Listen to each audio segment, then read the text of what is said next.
What is up, engine heads? Today we'll be taking a look at timing belts and timing chains. We will compare one with the other and then dive deep into the details of these two critical automotive components, all while presenting objective facts on both of these. So no typical overgeneralizations like belts are quieter, but chains last longer, and that's it. No. There's much more to it, and we will try to cover all of it. We'll also take a look at the history of belts and chains and how one dominated over the other in different periods of automotive history and how this influenced the evolution of these components and how it affects you as a car owner. But first, the basics. So what does a timing belt or a timing chain actually do? Well, the key word here is timing. The task of the belt or chain is to maintain the timing of the engine. And by timing, we mean the relationship between the pistons and the valves, or the crankshaft and the camshaft. This relationship must be maintained constant at all times. Now, the crankshaft is physically connected to the camshaft via a belt or chain. And what the belt or chain does is it drives pulleys or sprockets. A belt drives pulleys and a chain drives sprockets. Now both pulleys and sprockets do the same thing. Together with the belt or chain, they maintain the timing of the engine. And a camshaft pulley or sprocket is always going to have 2 times more teeth, so twice the teeth of a crankshaft pulley or sprocket, to ensure that for every 2 revolutions of the crankshaft, the camshaft makes 1 revolution. So what's the big deal? Both timing belts and timing chains do the same thing. They just sort of look different and use different materials. One is metal, the other is rubber-ish. And does this topic even deserve a video? Well, yes, it does. Because other than having different materials, using a timing belt or a timing chain has implications for the design of the entire engine, as well as the frequency of its maintenance and its durability. So one thing is obvious, right? Metal is stronger than rubber, which means that a metal chain is stronger than a rubber-toothed belt. And if you were to hang a lot of weight from a chain and from a belt, the belt would likely snap first. But who cares? This is a stupid example because hanging weights isn't what engines do. What engines do is rotate. They rotate a lot and they start rotating from the moment you turn the key. And during a typical day of use, an engine is going to rotate more than 1,000,000 times, which means that during a month of use, an engine is going to rotate more than 30 million times. That's a lot of rotations. So this means that the issue here isn't tensile strength of the chain or belt. The issue is wear. How well do chains and belts resist wear? Again, chains seem like the winner here because metal resists wear better than rubber. But there's a catch. Metal resists wear better than rubber only when it's lubricated. And this brings us to our first big difference between chains and belts. Belts run dry, but chains need oil to prevent them from wearing out rapidly. And this means that a chain needs to be sealed away from the environment to prevent oil leaks. And the easiest way to tell if your engine actually has a belt or a chain is to look at the engine. If it has plastic covers, it likely has a belt. If it has metal covers on the front, it likely has a chain. And because of this, an engine with a chain is usually going to require a bit more space in the engine bay compared to the same engine with a belt. Because they're more durable than belts, timing chains have much longer service intervals. Some timing chains don't even have a service interval. They last the life of the engine, which is always a good thing. On the other hand, you won't find a belt out there that can last the life of the engine. Even if you don't use your engine at all, you still have to replace your belt every 4 to 10 years, depending on the engine. And this is because rubber naturally deteriorates with time. And even if it's just standing still, it's going to degrade. Timing belts are also sensitive to oil and coolant spills. So a leaky engine is gonna wear out its belt much faster than an engine without any leaks. Also, rubber belts don't like high temperatures. Increased temperatures increase the wear of the rubber, and as we all know, things can get pretty hot in an engine bay. Now, a typical modern engine has a belt service interval of around 60 to 80,000 miles. Now, I'm saying modern engine because sometimes in the mid to late 90s, timing belt materials received a significant upgrade. In general, timing belts feature a rubber material with reinforcement fibers. These fibers are usually Kevlar or fiberglass, and they increase the tensile strength of the belt. The rubber itself is usually welded urethane or molded urethane or neoprene or something like that. But in the mid to late 90s, rubber belts started featuring HSN, which stands for highly saturated nitrile, and this is a material that is pretty resistant to high temperatures, and it significantly increased the service interval for timing belts. Older engines with timing belts typically had a service interval of around 15 to 35,000 miles for the belt. When it comes to timing chains, when they do have a service interval, it's around 80 to 120,000 miles. And although metal is stronger than rubber, rubber is a lot softer and lighter, which means that belts typically run quieter than chains, and they also have less friction and less inertia, which means it's easier to get them spinning, which reduces parasitic horsepower losses. Rubber is also great for absorbing the vibrations and harmonics of an engine, resulting in an engine that can feel smoother.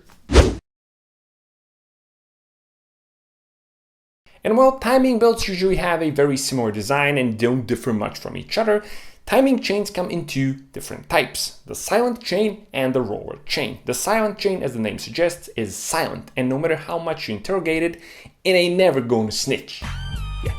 The silent chain actually reduces the amount of noise generated by the chain and sprocket assembly. Silent chains are pretty common, and you can find them on many engines, and manufacturers love them because they're simple and cheap to manufacture. A silent chain consists of multiple links held together by pins. The profile of the links fits the profile of the teeth on the sprockets, and voila, as the chain turns, it rotates the sprocket. Yeah, pretty simple. Now, on the other hand, the roller chain uses rollers on these pins, and as the chain rotates the sprocket, the rollers rotate on the teeth of the sprocket. This, of course, reduces friction, which is a good thing because it reduces parasitic horsepower losses, but it also reduces localized wear on the chain. Now, roller chains are more expensive compared to silent chains. When it comes to roller chains, there's another catch, and they're actually a bit noisier compared to silent chains. Roller chains also exist in two different types, single and dual rollers. And as you might already be guessing, the dual roller kind is stronger, more durable, it's extremely hard to snap, but it offers a disadvantage because it generates more friction because it has more surface area, which means more parasitic horsepower losses. Another difference between silent chains and roller chains is that roller chains are a bit more sensitive to contaminants in engine oil. So chains are lubricated by engine oil. Now this is both a strength and a weakness. It's a strength because lubrication reduces wear. It's a weakness because the lubrication is only as good as the oil that's inside the engine. And the reason for premature chain stretch and failure is almost always one of the following three. The oil wasn't changed in time, the oil was of the wrong viscosity, or the oil was of very low quality. Any of these three can significantly shorten chain lifespan and create a chain failure risk. Now, roller chains are particularly sensitive to oil that's been in the engine for too long. This kind of oil is going to have more contaminants in it, and these contaminants can get stuck between the rollers and the pins of the chain, which accelerates chain wear. So provided you use the right oil and you change it on time, chains are the better option. After all, a chain is more durable, it's less likely to snap than a belt, and chains offer lower maintenance costs. And this is what the average buyer wants and needs. So chains win, right? Well, actually, no, they don't. And to see why they don't, we have to start the historical segment of our video, because it's going to demonstrate how chains and belts evolved over time and how things aren't always as they seem.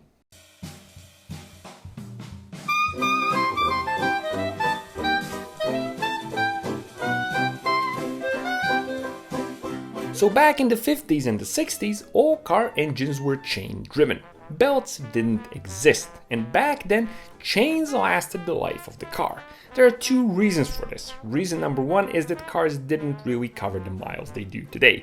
A car with 200,000 miles on the clock was a pretty rare sight. And reason number two is that engines weren't as high strung as they are today, but more about that later. The first engine ever to use a rubber-toothed belt was a special racing engine built by Bill Devin in the early 50s. He used two Norton Manx motorcycle cylinders which he installed on a panhard crankcase, and the engine had an overhead cam layout and horizontally opposed cylinders, which meant that using a chain for this engine was simply impossible with the technology available at the time. So Devin used a rubber-toothed belt instead. And this car with this engine won the Sports Car Club of America Championship in 1956. The first ever mass-produced car to feature a rubber belt-driven engine was the West German Glas 1004. It hit the market in 1962 and it had an engine which put out 42 horsepower at 5,000 RPM. The interesting new engine was designed by Leonard Ischinger, who was a former employee of BMW. Interestingly enough, BMW actually bought Glas in 1966, not because they wanted the cars or the brand, but because they wanted access to the timing belt patents. 66 was actually a big year for timing belts because in this year Fiat introduced the first ever twin cam engine driven by a rubber toothed belt, and in the same year the United States also got their first belt driven engine in the form of Pontiac's overhead cam straight 6. So what do all of these timing belt pioneers have in common? You guessed it, they are all overhead cam engines. Compared to a pushrod engine, the distance between the crankshaft and the camshaft is much greater in an overhead cam engine, so you would need a much longer chain to connect the cam to the crank. With the technology available back in the day, this meant that using chains on overhead cam engines had some pretty bad results. Many chains on these engines would whip around and rattle and had too much slack and wore out too fast and did all sorts of other undesirable things. So many manufacturers actually went with timing belts for their overhead cam engines. Now, this isn't to say that there weren't some good chain-driven overhead cam engines back in the 60s and the 70s, but the number of belt-driven engines on the market started increasing with the number of overhead cam engines on the market, and this number started rapidly increasing in the early 80s, and by the mid-80s actually timing belt-driven engines outnumbered chain-driven engines in many parts of the world. Timing belt dominance continued throughout much of the 90s and even the early 2000s in some parts of the world. But belt-driven engines also got some bad rep. Now, most belt-driven engines were totally okay and never had any issues with their belts, but some engines liked to snap a belt even before it was time to replace it. And when this happened on an interference engine, the results were almost always catastrophic, both for the engine and your wallet. So it's no wonder that belts got some bad rep, because when you compare them to the chain-driven engines, which never snapped a chain, they seem like an inferior choice, and you really can't blame the average consumer for seeing the newfangled belt-driven engines as an added maintenance cost and an added risk. But by the mid-2000s, manufacturers started returning to chains, mostly because they could. Technology had improved. New coatings, new heat treatments, better chain tensioning technology. It all meant that manufacturers could make chains lighter than ever, they could reduce friction, they could reduce parasitic horsepower losses, they could improve wear resistance. So many manufacturers simply switched back to chains for their overhead cam engines, and it was really a win-win. Buyers would get the promise of increased durability and lower maintenance costs, and manufacturers would improve sales. The chain was back. On the block with all my chains on. But the second time around, unfortunately, there was a catch. Chains of old and chains of new seem to be two different things. To demonstrate, let's look at a concrete example. two different engines, one old chain-driven overhead cam engine and one new chain-driven overhead cam engine. They're pretty different, they don't even use the same type of fuel, but bear with me, the comparison is going to make sense. Our old engine is the Nissan L24. It's positively ancient. Made from 69 to 84, it can be found in Nissan 240Z among other cars, and it's a 2.4 liter inline-six. Our modern engine is the BMW N47. It can be found in a bunch of different BMW and Mini cars. It was made from 2007 to 2014, and it has two different displacements, and it's an inline-4 turbo diesel. So they're pretty different, but they're both overhead cam chain driven engines. And as you can see, the BMW N47 makes more power with less displacement and less cylinders. In fact, the BMW N47 was the first ever mass-produced diesel engine to achieve a specific horsepower output greater than 100 horsepower per liter of engine displacement. An amazing achievement for a diesel, and definitely an amazing engine. And it's even quieter, it's smoother, it's everything more than the L24, and it does it all with less fuel than the L24, which is no wonder because it's a lot more advanced, being a lot more modern. But unfortunately, the N47 is famous for something that the L24 isn't. The N47 is famous for snapping chains. On the other hand, finding an L24 with a snapped chain is almost impossible. The chain might rattle and wear out, but it will almost never snap. So how come? How come is the N47, which has access to more modern, to better technology, worse at chain durability compared to the ancient L24? And the answer to this is that the N47 has to tick a lot more boxes compared to the L24. It has to please a far more demanding car buyer. Over time, the expectations of car buyers have exponentially increased. The modern car buyer wants their engine to do pretty much everything. They want power, they want torque, they want the engine to be quiet, they want the engine to be smooth, but they also want good MPG and low emissions. As you can see, many of these things are in direct opposition to each other, and making an engine that does it all is impossible, but still, car makers have to sell cars, so they have to try and please the modern car buyer. Now, on top of all of this, the modern car buyer also wants low maintenance costs. So BMW gave the M47 a timing chain to reduce maintenance costs, but the N47 also has to make power, so BMW gave it a single roller timing chain to reduce friction compared to the dual roller timing chain on the L24. But even this wasn't enough because the modern car buyer doesn't want to change oil too often, so BMW gave the N47 an oil change interval of 15,000 miles compared to the oil change interval on the L24, which was 5,000 miles. So the N47 has to do more of everything with less fuel and old oil. It's like an athlete trying to win the Olympics on a diet of junk food. Something's gotta snap. But let's not make BMW the only scapegoat here. Here's something from Honda. K-Series, B-Series. B-Series was the older mainstay engine, ran a timing belt. K-Series is the more modern Honda mainstay engine, has a timing chain. The belts on the B-Series almost never snapped, not even in the hands of lazy owners who refused to change them on time. On the other hand, the K-Series had timing chain tensioning issues even at very low mileages. The consequences weren't as horrible as in the N47. The timing chain of the K-Series wouldn't quite snap, but it would stretch a lot, which would cause a bunch of annoying issues, and if left unattended, it would stretch so much that it would skip a tooth on the sprocket, which would cause the engine to run absolutely horribly. So yeah, what am I really trying to say here? Well, first of all, I'm trying to say that you shouldn't be fooled. These are just two examples, and there are many modern engines with timing chains that have zero issues. But timing chains no longer guarantee the kind of durability and low maintenance costs that they used to do in the past. Because of the strains and demands put on modern engines, belts and chains are equalized. It's now a case-by-case thing, and when choosing an engine, you should really research that specific engine to be able to predict the maintenance costs, to see whether they fit your needs preferences and your budget. Because today, a chain might mean actually more maintenance costs than a timing belt. Basically, things have changed. So, what is the future of timing belts and chains? Well, the future is that they might be gone completely if free valve becomes a mainstream thing. But that's a topic for another video.